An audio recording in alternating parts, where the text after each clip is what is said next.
So there was this man who has been going to this church, let's call it Church A, and after some years, he decided to go to church, to leave the church and go to another church, let's call it Church B.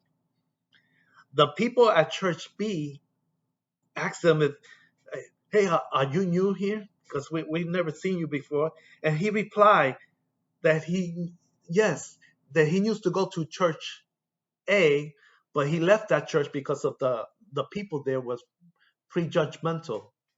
He found them to be always prejudging others. Uh, but I like it here. I'm glad I found the church. I like this church much better. Interestingly enough, there were also a group of people from Church B who left the church to go over to Church A for the same reason. They say the people at Church B was prejudgmental. Okay, let's dive into this a little deeper. Let's analyze this more. Let me give you another scenario. Another scenario is when you have a group of people who leave Church A to go to Church B, and the people from Church B, another group of people from Church B, leave Church B to go over to Church C. And then a group of people in Church C leaves the church to go to Church A. It's like the Bermuda Triangle. The movers become lost. The people that left the church, they become lost. They all left for the same reason, prejudging. The truth, here comes the truth, is there was never anything wrong with the people in either of the churches. The problem was with the one leaving. The problem was with the one leaving the church. It was never with the people there. If they would have first removed the speck from their eye, they would have been able to see clearly that the problem was really with themselves. Did you know there are people who tries to tell the pastor what to preach? Because he did not preach what they wanted to hear, they try to tell him what to preach. What they forget is that the pastor works for God.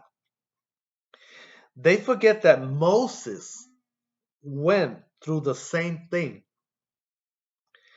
He tried to teach and advise them, the people from Israel, what God gave him to teach them. But yet the people try to tell Moses what they should do. So let's do a little Bible study here. I got my Bible out here. I just want to read you a few scriptures in regards to this. The first one is in Romans chapter 14. I'm just going to read a little bit of it. It talks about judging others. And it says, welcome those who are weak in faith, but do not argue with them about their personal opinions. Some people's faith allows them to eat anything, but the people who is weak in the faith eats only vegetables. The person who will eat anything is not to despise the one who doesn't, while the one who eats only vegetable is not to pass judgment on the one who will eat anything, for God has accepted that person. Who are you to judge the servants of someone else? It is their own master who will decide whether they succeed or fail, and they will succeed because the Lord is able to make them succeed. Some people think that a certain day is more important than other days, while others think that all days are the same. We should firmly make up your own mind. We each should firmly make up our own mind. Those who think highly of a certain day do so in honor of the Lord, because they give thanks to God for the law for the food. Those who refuse to eat certain things do so in honor of the law, and they give thanks to God. We do not live for ourselves only. We do not die for ourselves only. If we live, it is for the Lord that we live. And if we die, it is for the Lord that we die. So whether we live or die, we belong to the Lord. For Christ died and rose to life in order to be the Lord of the living and of the dead. You then who eat only vegetables, why do you pass judgment on others? And you who eat anything, why do you despise others believers? All of us will stand before God to be judged by him. For the scripture says, as surely as I am the living God, says the Lord, everyone will kneel before me and everyone will confess that I am God. Every one of us then will have to give an account to God. And in 1 Corinthians chapter 14, starting from verse 26, this talks about the order of the church. You know, like order of the court, order in the church. And it says, this is what I mean, my friends.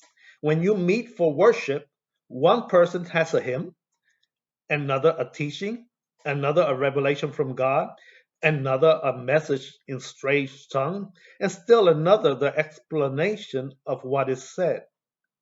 Everything must be of help to the church. If someone is going to speak in strange tongues, 2 or 3 at the most should speak, one after the other, and someone else must explain what is being said. But if no one is there who can explain, then the one who speaks in strange tongue must be quiet and speak only to himself and to God. 2 or 3 who are given God's message should speak, while the others are to judge what they say. But if someone sitting in the meeting receive a message from God, the one who is speaking should stop. All of you may proclaim God's message one by one so that everyone will learn and be encouraged. The gift of proclaiming God's message should be under the speaker's control, because God does not want us to be in disorder, but in harmony and peace.